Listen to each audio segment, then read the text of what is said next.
Um, yeah, lemongrass, absolutely. Lemongrass is a great one. It grows annually here.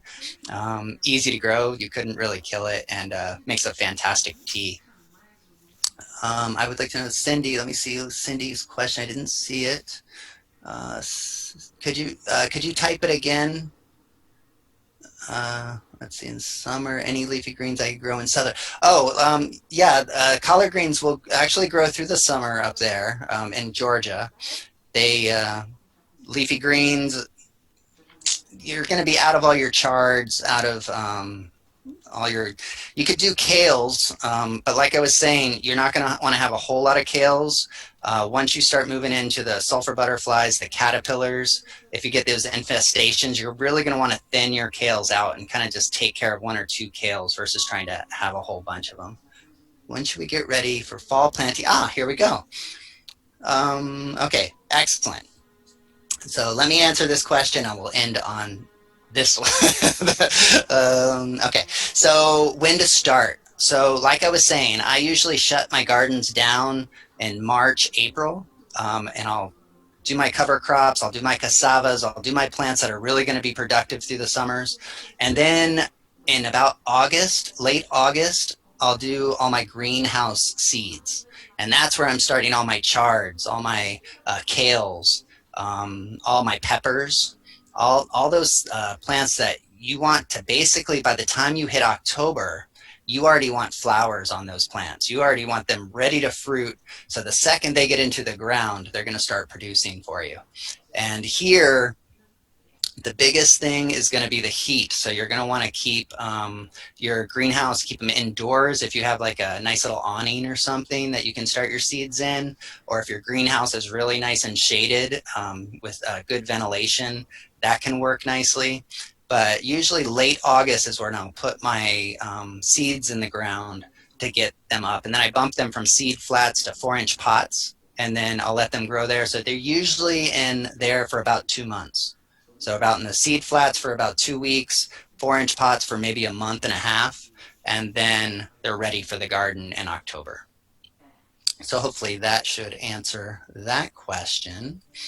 Where did you get your Tandoor? Oh, so I have cuttings of it. I could offer you some cuttings. I mean, like I said, once you have it, you have more than you could ever need.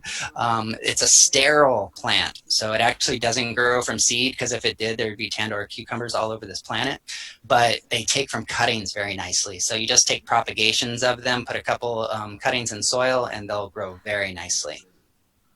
Because granulous berry cucumber, ivy gourd. No, I don't believe that is the same. I can check that for you. Grow herbs on the ocean front in Florida.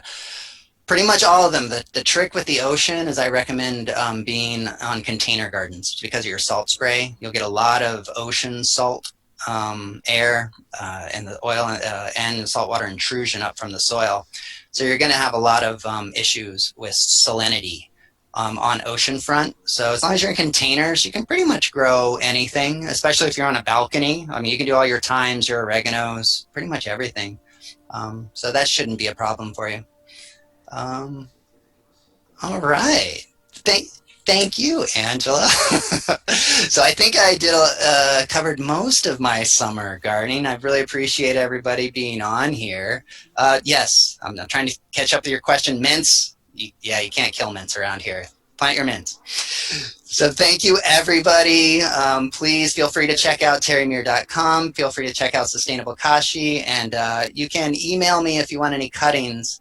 And I can always make little handoff cutting baskets. I try not to do too many mailings because it was costing me a whole bunch of money in postage.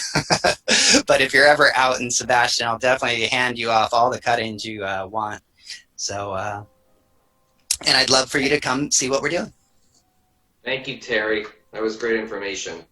Wonderful. Thank you for inviting me. And oh, my email is terrymeir, or terry@terrymeir.com. And you can get in touch with me at terrymeir.com, or any of the Sustainable Kashi information will get you to me.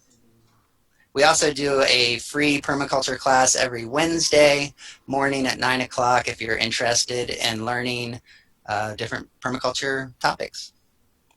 Thank you so much, Terry. This has been very, very informative, very Yeah. helpful. We Well, appreciate it. I hope it helps everybody have a productive and bountiful harvest in the summer.